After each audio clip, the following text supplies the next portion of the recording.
अस्सलाम वालेकुम नाज़रीन कराम। आजकल सुहेल अफरीदी जो है वो पंजाब के एक तूफ़ानी दौरे पर रवां दवा हैं।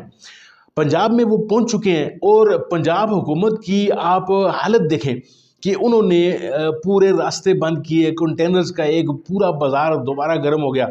और फिर कुछ बयानात जो हैं वो पंजाब हुकूमत के कारिंदों के आपने ज़रूर सुने होंगे।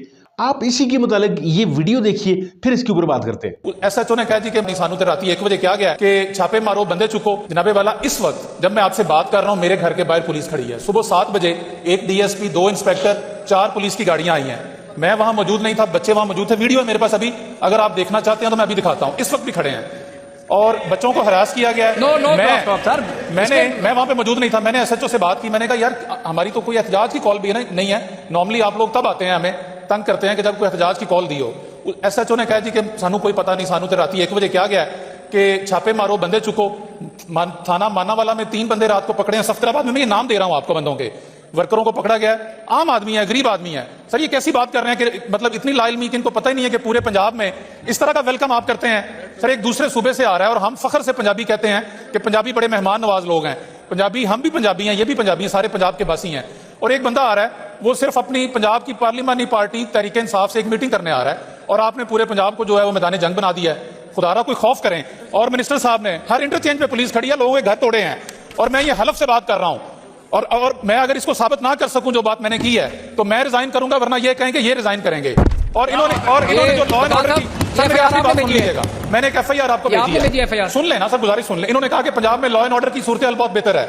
ये एफआईआर है जिला ननकाना, ये राणा साहब की कॉन्स्टिट्यूएंसी में ये थाना वारबटन, अभी उठे हैं राणा साहब। जनाबे वाला परसों रात को मैं थाना वारबटन जाता हूं, लॉ एंड ऑर्डर की सिचुएशन बताने लगा हूं। ये मैंने हाईलाइट भी किया, आप पढ़ें इस एफआईआर को। एफआईआर क्या है?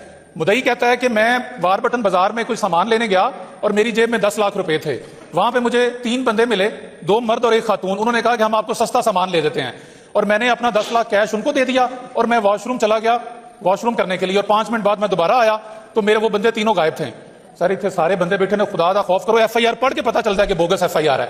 मैं थाने गया, मैंने डीएसपी से बात की, डीपीओ से बात की कि खुदा का खौफ करें, एफआईआर पढ़े। कौन बंदा किसी एमए बंदे को राह जाते हुए 10 लाख दे देता है और खुद वॉशरूम चला जाता है? वो बंदा, तीनों बंदे 10 दिन से थाने में है, एफआईआर काट दिया, गिरफ्तारी नहीं डाली। और उन्होंने मतलब इस तरह का आपका निजाम है। ये जो आपका थाना वारबटन का मौजूदा एसएचओ है, इसका तरीका वारदात ये है कि एक बंदे को पकड़ो, उसको फंसाओ और उसके बाद उससे पैसे वसूल करो। गिरफ्तारी नहीं वो डाल रहे बंदे को, उन्होंने जो है वो एफआईआर काट के थाने में बिठाया हुआ है। इस एफआईआर को चेक करें और जनाबे वाला इसके ऊपर एक कमेटी बनाएं, इसको एक जरा टेस्ट केस बना लें। और अगर इसमें झूठ है, मैंने पहले भी कहा कि मैं रिजाइन कर देता हूं, वरना कम से कम उस एसएचओ को जरूर सस्पेंड करें। और वजीर साहब को कहूंगा कि ये मुंह बोलता सबूत है आपके लॉ एंड ऑर्डर का। जी राना अर्शद साहब। जी जनाब स्पीकर, एक तो मैं अर्ज करूंगा, अब हम इस बहस में नहीं बढ़ते, इसमें थोड़ा सा हमें आगे भी बढ़ाना है ना। जी करता हूं, ये बिल्कुल मेरा हल्का वारबटन है जो एफआईआर 264/25 दर्ज हुई है। ये जुर्म है 379 420। एक आदमी कोई भी हो, अगर वो किसी शरीफ आदमी के साथ 10 लाख रुपए का, जो एफआईआर मेरे सामने है, अगर कोई फ्रॉड करेगा तो 420 लगती है, चोरी करेगा तो 379 लगती है। ये एक एफआईआर है। वकास मान साहब मेरे भाई हैं, बिल्कुल हम इसको थरोली इसको देख भी लेते हैं और अगर पुलिस ने वायलेशन की होगी तो वकास साहब हम हाजिर हैं। लेकिन यहां पर कानून के मुताबिक कार्रवाई होती है। जुर्म करने वाला कोई भी हो, कोई भी जुर्म से बालातर नहीं। दूसरी मैं अर्ज करूंगा कि ये चीफ मिनिस्टर पंजाब जो हिम्मत और जुर्रत की लंबरदार है, अल्हम्दुलिल्लाह उनकी डायरेक्शन है कि चीफ मिनिस्टर खैबर पख्तूनख्वा आ रहे हैं, उनको वेलकम किया जा रहा है। पंजाब असेंबली में जोन की लिस्ट हमारी तरफ आई थी, 35 के करीब गेस्ट, वो बिल्कुल अलाउड कर दिए गए हैं स्पीकर साहब ने और आपने परमिशन दी है। इशू ये है कि यहां अगर वाकयात देखी जाएंगे, जब इनसे पहले गंडापुर चीफ मिनिस्टर थे तो जब वो आ रहे थे तो शदरे के पास उन्होंने क्लाशोकोफ निकाली और गाड़ियों को तोड़ा। सारी दुनिया को पता है कि उन्होंने क्या कुछ किया। नाज़रीन काम, आपने जैसे देख लिया कि सुहेल अफरीदी साहब जो हैं उम्र में तमाम के तमाम सियासतदानों से छोटे हैं, लेकिन शागिर्द वो ऐसे आदमी के हैं कि जो जेल में बैठकर भी पूरे के पूरे निज़ाम को तिगनी का नाच नचा रहा है।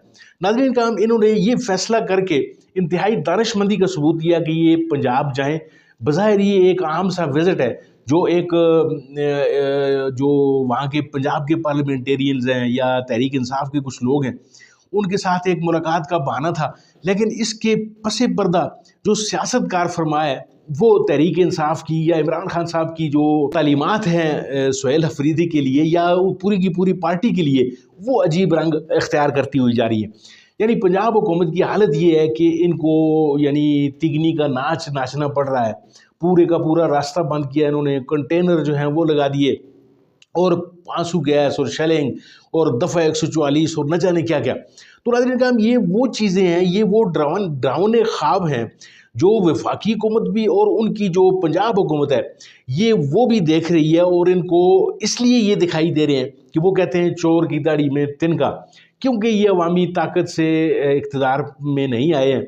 तो इनको अब ये खौफ लाहक है कि खुदा न खास्ता अगर ये अवामी तहरीक ज़ोर पकड़ जाती है, जो कि ज़ोर पकड़ेगी, तो इनका तो छुपने के लिए कोई मकाम नहीं मिलेगा इनको। तो ये उस खौफ और डर और एंजाइटी में जो है वो परेशान लोग जो है वो आज और कल आपने देखा कि ये किस किस तरीके से कौन कौन से हरबे इस्तेमाल करते हुए आपको नज़र आए हैं।